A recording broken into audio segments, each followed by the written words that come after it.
Iwan Ahwat yang dirahmati Allah Subhanahu wa taala, tiba kita di sesi dialog spesial Topik Berita edisi hari Jumat ini. Kita sudah terhubung dengan narasumber kita, Ustadz Abdullah Hehamahua di ujung telepon. Halo, Assalamualaikum warahmatullahi wabarakatuh, Bang Dullah. Waalaikumsalam warahmatullahi wabarakatuh. Sehat kabarnya ya, Bang Dullah? Alhamdulillah. Alhamdulillah, di pagi hari ini kita akan menyoroti beberapa hal, Bang Dullah, di antaranya ini ketika melihat masyarakat tingkah polanya KPK yang terkini gitu ya, terkesan seperti menjadi alat politik penguasa jelang Pilpres 2024. Apakah Bang Dullah melihat sekarang sepak terjangnya itu makin bagus, apa makin buruk gitu ya? Terlihat sekali konflik internal juga terjadi terus, lalu juga ada satu sosok yang menjadi target dari KPK, berbagai media sudah memberitakan Anies memang sepertinya akan ditargetkan oleh atas nama KPK ya, walaupun di situ ada nama Firly ataupun nama yang lain-lainnya. Lalu juga disusul dengan bagaimana sebenarnya peran negara untuk dan juga dari seluruh unsurnya, yudikatif, eksekutif maupun legislatifnya, untuk mengamankan atau membina istilahnya gitu ya sepak terjang KPK ke depan. Bagaimana Bang Dullah menyoroti hal ini? Ya, sebenarnya kan saya sudah beberapa kali menjelaskan bahwa korupsi itu termasuk extraordinary crime, kejahatan luar biasa. Yang disebut kejahatan luar biasa korupsi itu adalah pertama, korupsi itu bersifat transnasional. Artinya tidak hanya di satu provinsi saja, di satu negara saja, tapi bersifat internasional. Beberapa tahun lalu kita baca di media bagaimana ada puluhan bahkan ratusan orang yang simpan duitnya di luar negeri. Jadi bersifat transnasional. Yang kedua, korupsi disebut kejahatan luar biasa karena pembuktiannya sukar. Kalau pidana umum, misalnya kasus terakhir Brigadir J itu sudah dikuburkan, kemudian digali, bisa ditemukan penyebabnya meninggal karena wajar atau karena hal tidak wajar, penganiayaan atau penyiksaan atau apa saja. Kalau korupsi itu tidak semudah itu. Mas Angga, saya atau siapa saja tekan touch komputer, tekan touch laptop, touch HP, kemudian kirimkan 1 miliar 100 juta kepada rekening seorang, kemudian kita delete, selesai. Nah, karena itu maka ada PPATK yang bisa memonitor masuknya uang dari seseorang ke seorang yang lain seperti itu. Nah, itu pembuktiannya sangat sukar. Yang ketiga, korupsi kejahatan luar biasa karena dampaknya luar biasa. Nah, karena itu maka kemudian mereka yang punya kemampuan itu adalah mereka yang pertama punya duit, kedua punya geng, dan yang ketiga punya senjata. Nah, kelompok atau figur yang punya duit, punya geng, punya senjata, sekarang itu disebut dengan oligarki. Baik oligarki politik maupun oligarki ekonomi. Jadi ketika dulu KPKPN dibentuk sebagai salah satu hasil dari reformasi, di mana saya salah seorang wakil ketuanya. Pada waktu itu kita kemudian masuk ke semua saran-saran korupsi.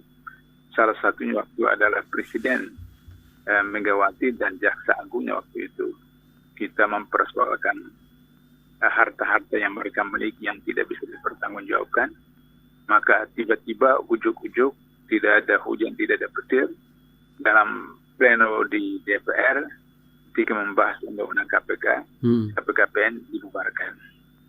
Kemudian dimasukkan menjadi satu direktorat saja di KPK. Ketika KPK mulai didirikan dan proses seleksi dengan KPK, masyarakat tidak terlalu ambil pusing lah begitu. Hanya kalangan-kalangan tertentu yang tertarik untuk menjadi pimpinan KPK. Karena mereka anggap ya KPK nanti seperti KPKPN atau seperti dulu zaman Orde Baru, lembaga-lembaga itu seperti itu juga lah, ya kepolisian, kejaksaan, pengadilan dan seterusnya.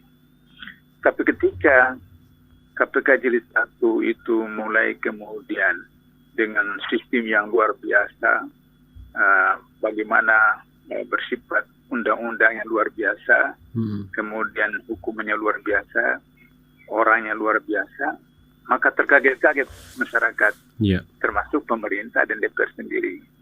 Apalagi ketika KPK menangkap besan presiden sendiri. Atau kemudian KPK menangkap beberapa menteri, beberapa DPR. Nah, dari situlah kemudian mereka seperti sadar, wah ini berbahaya nih KPK. Bisa-bisa nanti kemudian DPR yang melahirkan KPK, tapi kemudian KPK bisa memakan induknya sendiri. Dari DPR. Atau undang-undang itu diajukan oleh pemerintah, tapi kemudian pemerintah bisa dimakan oleh atau dibunuh oleh KPK sendiri. Maka mulai jilid 2, mulailah apakah pejabat, apakah politisi, apakah oligarki, mulai menyoroti dan menyiapkan untuk menghadapi KPK. Maka itulah ketika kita tahu KPK jilid 2 sudah ada kasus cicak buaya. Karena mulai para oligarki menganggap berbahaya ini KPK.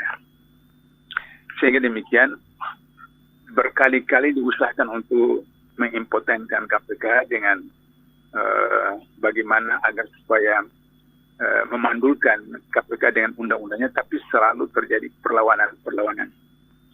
Terlepas daripada SBY itu terlibat atau tidak dalam beberapa kasus, tapi beliau waktu itu masih memihak KPK. Sehingga amandemen undang-undang KPK itu gagal. Tapi ketika Presiden Jokowi jadi presiden, dan itu kemudian sudah dikuasai oleh oligarki, yang data-data di KPK menunjukkan bahwa partai yang paling terbanyak ditangkap KPK itu adalah PDIP. Yang kedua Golkar. Yang ketiga Demokrat. Baru keempat yang lain-lain dan seterusnya. Sehingga dan begitu, maka kemudian Jokowi sebagai gawas petugas partai itu ditugaskan untuk bagaimana agar supaya mengamankan KPK sehingga terjadi perlindungan terhadap mereka-mereka yang terlibat. Misalnya ketika salah seorang pimpinan KPK, khususnya Abraham Samad, jilid 3, terceplos mengatakan bahwa akan ada ketua partai besar akan diproses karena kasus BLBI, maka kemudian Abraham Samad dengan Bambang Wijianto dikriminalisasi karena kasus BLBI itu waktu itu presiden adalah Megawati dan Megawati adalah ketua PDIP, maka kemudian dikriminalisasi. Nah, ketika ada proses reklamasi, maka kemudian KPK melakukan proses untuk melakukan pencegahan itu tidak bisa berhasil karena KPK hanya dalam posisi melakukan pencegahan dengan memberikan kewenangan moneter untuk menyarankan, tapi tetap saja ini oligarki berjalan.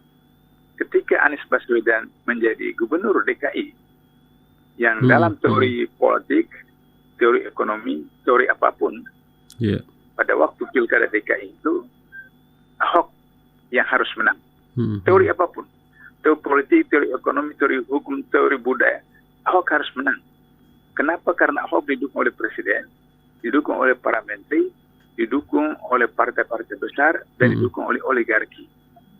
Tapi kemudian, karena HRS turun dengan 212 ke masjid-masjid, ke mushola di Indonesia, maka Anies menang. Dan ketika Anies jadi gubernur, dengan tanda tangannya, maka kemudian menunda, membatalkan reklamasi Tanjung Priuk, kemudian membubarkan kegiatan-kegiatan masih di beberapa hotel dan seterusnya. Nah, harus kita tahu bahwa pilkada DKI itu, oligarki itu sekian ratus triliun habis. Karena gubernur-gubernur di Indonesia itu dikerahkan datang ke Jakarta. Jadi itu bukan puluhan tapi sampai ratusan triliun. Yeah. Dan itulah dendam para pengusaha oligarki sembilan naga partai-partai besar terhadap Anies. Nah, oleh karena itu maka dalam pemikiran mereka, kalau Anies jadi presiden itu sangat berbahaya sekali. Karena kalau Anies jadi presiden dan dia masih konsekuen dengan komitmen-komitmennya dia terhadap khusus pada kelompok saya yang menyiapkan dia untuk jadi gubernur DKI. Maka kemudian kasus-kasus besar korupsi yaitu BLBI, IKTP, kemudian reklamasi, Bank Senturi, dan proyek Mekarta, ini harus diproses. Nah, kalau itu diproses, maka mereka sembilan naga dan partai-partai besar itu habis. Karena itulah maka apapun caranya mereka lakukan untuk Anies tidak boleh jadi presiden. Nah, itu satu masalah sehingga sekarang Firly, saya sudah pernah ceritakan beberapa waktu lalu di radio,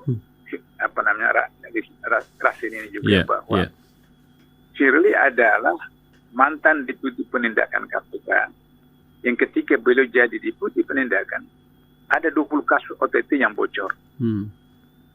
Kenapa? Karena kasus-kasus itu melibatkan para oligarki dan melibatkan partai-partai besar yang merupakan partai yang kemudian memilih Firly. Karena Firly itu ketika proses di DPR, pimpinan KPK waktu mengirim surat resmi bahwa Firly itu orang bermasalah di KPK karena dijatuhi hukuman melanggar kode etik. Tapi kemudian partai-partai besar di DPR Komisi 3 memilih Firly. Sehingga demikian salah satu tugas Firly adalah bagaimana mengamankan para oligarki, mengamankan partai-partai besar agar supaya kemudian tidak ditangani oleh KPK. Nah, karena itulah maka beliau jadi ketua KPK dengan tugas itu. Nah, kemudian ketika muncul Anies, maka dibuatlah proses seperti yang sekarang kita tahu. Meskipun saya sebagai orang yang merupakan koordinator penyusunan SOP KPK, saya tahu bahwa itu tidak bisa akan dilakukan karena dalam SOP itu seorang penyelidik itu mau melakukan proses penetapan seseorang menjadi tersangka, itu harus ada gelar perkara di Satgas setuju, baru naik ke Direktorat. Direktorat setuju, baru naik ke Deputi. Deputi setuju, baru ke pimpinan. Nah, pimpinan setuju, baru kemudian tetapkan tersangka. Apalagi sekarang sudah ada namanya Dewan Pengawas. Meskipun pimpinan sudah setuju, harus dibawa ke Dewan Pengawas. Kalau Dewan Pengawas setuju, baru kemudian ditetapkan sprindik seseorang menjadi tersangka. Cuma memang Dewan Pengawas ini kan orang yang diangkat oleh Jokowi. Sehingga demikitu maka kepentingan Jokowi selalu diperhatikan oleh Dewan Pengawas. Artinya bahwa ketika ada seseorang yang ditetapkan tersangka yang berkaitan dengan Jokowi, berkaitan dengan koalisi partai, maka Dewan Pengawas tidak mudah untuk meluluskan. Tapi kalau bukan kelompok koalisi, maka kemudian dengan mudah diloloskan. Syaratnya asal memenuhi syarat, yaitu minimal 2 alat bukti. Nah, jadi dengan begitu maka proses ini direkayasa oleh Firly. Nah, tapi karena pegawai-pegawai KPK itu adalah orang-orang yang memiliki integritas, sehingga kemudian terjadi tarik ulur, sehingga begitu tidak bisa untuk tersangka. Nah, kecuali Firly berhasil mendatangkan pakar hukum, kemudian pakar ekonomi, pakar akuntansi, yang kemudian bisa memberikan pendapat yang membenarkan apa yang diinginkan oleh Firly baru. Nah, bisa saja dengan rekayasa mereka, apakah melalui BPK, melalui BPKP, melalui pakar hukum tata negara, hukum pidana, bisa saja seperti itu. Tapi kalau misalnya masyarakat kemudian mengawalnya, mengoreksinya dan bereaksi, tentu saja para penyidik itu akan kemudian tetap konsisten dan kemudian Dewan Pengawas itu akan mendapat sorotan, sehingga demikian tidak akan mudah sampai kepada hal yang diinginkan oleh Firly. Di samping itu, Firly ini seakan-akan merasa bahwa beliau pantas untuk menjadi salah seorang capres atau cawapres minimal. Yang sebenarnya tidak pantas dia capres cawapres. Tapi paling tidak dia melakukan bargaining dan gerakan itu untuk kemudian bisa nanti, karena sebentar lagi kan dia pensiun dari polisi. Nah, sehingga kemudian siapapun jadi presiden, bisalah dia diajak untuk menteri atau apa. Jadi itu saya lihat permainannya seperti itu. Nah, itu soal KPK. Sehingga demikian maka saya hanya wanti-wanti kepada para pendukung Anies harus hati-hati. Karena kalau sedikit salah langkah saja itu bisa dijadikan sebagai telepon. Sebab apa? Masyarakat banyak tidak tahu bahwa dalam Undang-Undang Tindak Pidana Korupsi itu tidak harus seseorang itu menerima uang yang disebut korupsi, tidak harus. Hanya Undang-Undang mengatakan terjadi tindakan melawan hukum. Nah, jadi kalau misalnya kasus Formula E itu ada kebijakan yang melawan hukum, maka kemudian itu sudah kena satu poin. Meskipun Anies tidak ambil atau tidak terima uang itu, tapi pokoknya terjadi tindakan melawan hukum yang kemudian bisa dibuktikan oleh BPK atau BPKP merugikan keuangan negara. Nah, maka itu sudah kena itu, kena. Nah, apalagi sekarang kalau Anies tidak hati-hati, dia dicalonkan oleh Nasdem. Nah, Nasdem itu tahu itu oligarki, salah satu dari 9 naga, seperti itu. Sehingga ini sangat berbahaya untuk bisa kemudian digiring untuk masuk dalam perangkap mereka sendiri. Saya kira itu Mas Angga, catatan saya soal Firly, KPK dengan partai-partai yang mau menjebloskan Anies. Masyarakat juga akhirnya bertanya-tanya gitu Bang Dullah ya, sebenarnya apakah banyak kasus yang betul-betul tuntas yang diambil oleh KPK dari mulai bansos COVID-19, EKTP, Kemenakertrans, alih fungsi hutan, sampai suap pajak dan lain-lain. Apakah benar-benar tuntas itu dalam pandangan Bang Dullah? Yang saya ingat 5 kasus yang ketika saya masih di KPK sampai sekarang itu tidak tuntas karena itu melibatkan oligarki, melibatkan pimpinan partai koalisi yang tadi saya katakan seperti BLBI.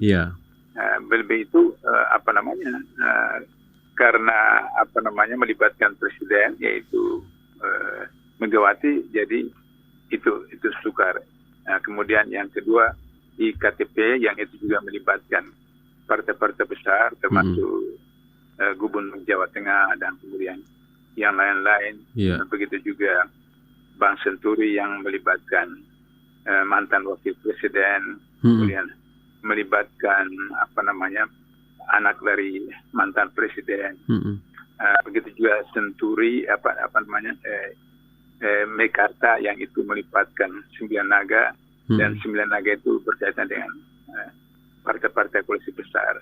Nah, sedangkan kasus-kasus yang lain saya sudah tidak di sana, tapi saya tahu bahwa itu melibatkan orang-orang besar yang kalau waktu saya masih di sana yang menentukan terakhir itu pimpinan, bukan Dewan Pengawas.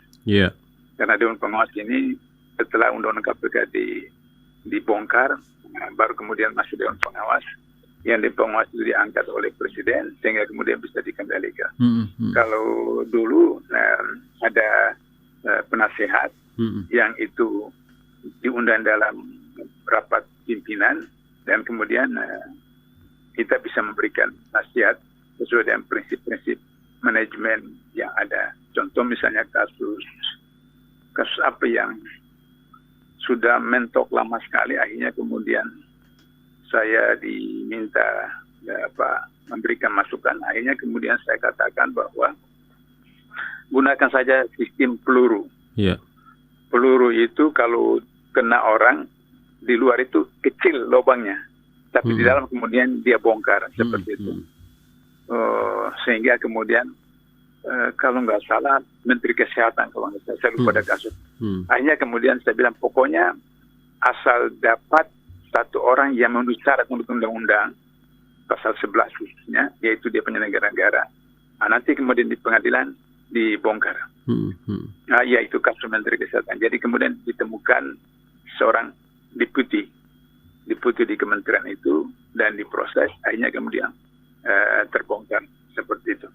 Nah, jadi itu sebelum undang-undang KPK di amandemen. Nah, sekarang sudah tidak bisa lagi Dewan Pengawas, semua mereka 5 orang itu ditetapkan oleh Presiden, sehingga dengan demikian susah. Jadi oleh karena itu maka kasus-kasus yang ada itu banyak sekali. Nah, bagaimana tuntas setelah diganti Presiden, setelah diganti koalisi, dan itu syarat yang saya sampaikan kepada Cawapres yang akan datang, dan itu yang syarat juga saya akan sampaikan kepada Anies kalau memang Anies disetujui oleh 212. Karena sampai sekarang 212 belum memberikan dukungan resmi kepada Anies. Sebab kita punya kriteria siapapun capres, kita menggunakan kaidah fikih yang paling kecil mudaratnya daripada manfaatnya. Jadi semua partai sekarang itu bermasalah, sehingga capres tidak bisa tanpa didukung oleh partai-partai besar. Maka kita pilih yang terbaik dari terjelek, dengan syarat tadi saya katakan, begitu capres itu Anies atau siapa mau dicapreskan, dipilih oleh umat dan dipilih, yang pertama adalah harus dia menyatakan BI 0%. Tidak ada riba. Karena semua bank syariah yang kita punya sekarang di Indonesia itu tetap di bawah BI. Sedangkan BI itu masih riba. Dan kata Rasulullah, maka riba sama dengan menjadi ibu kandung sendiri. Itu saya anggap paling serius, karena semua ibadah kita tidak diterima kalau misalnya kita melakukan kemaksiatan seperti itu.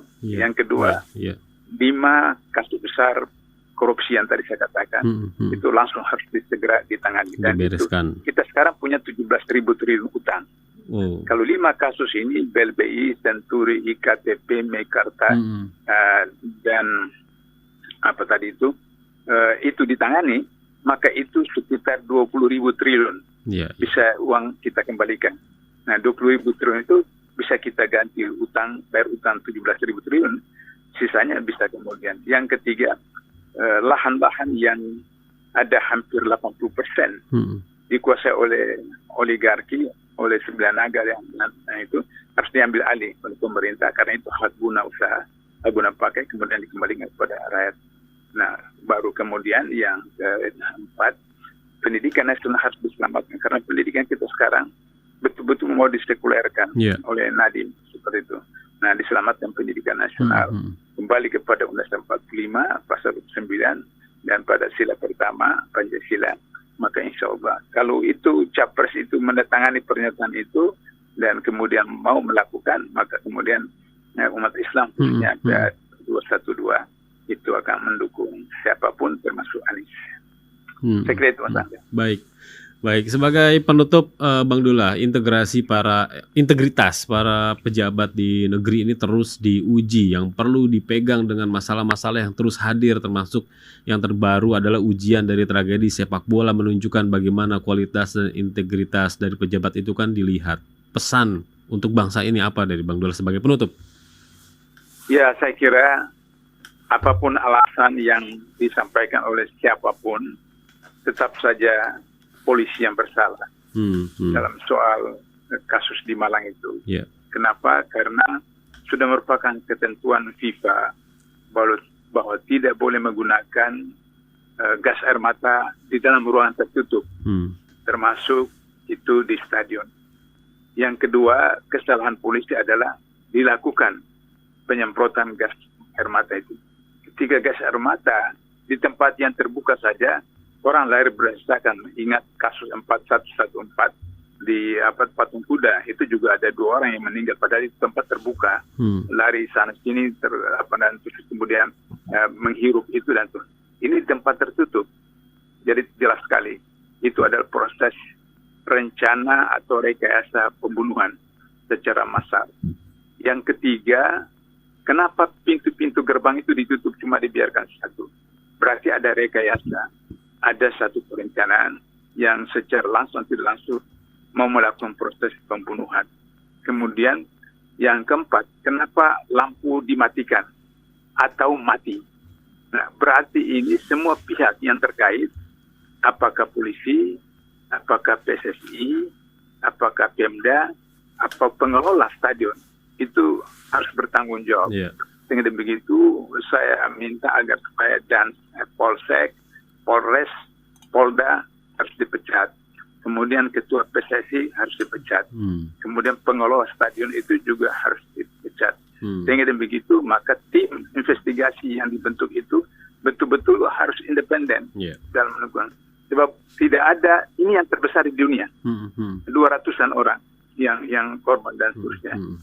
Kalau sekarang kan disebutkan 130. Tapi saya punya data-data dari lebih dari 200. Itu 200-an seperti itu. Belum lagi yang masih di rumah sakit yang apakah meninggal lagi atau tidak seperti itu.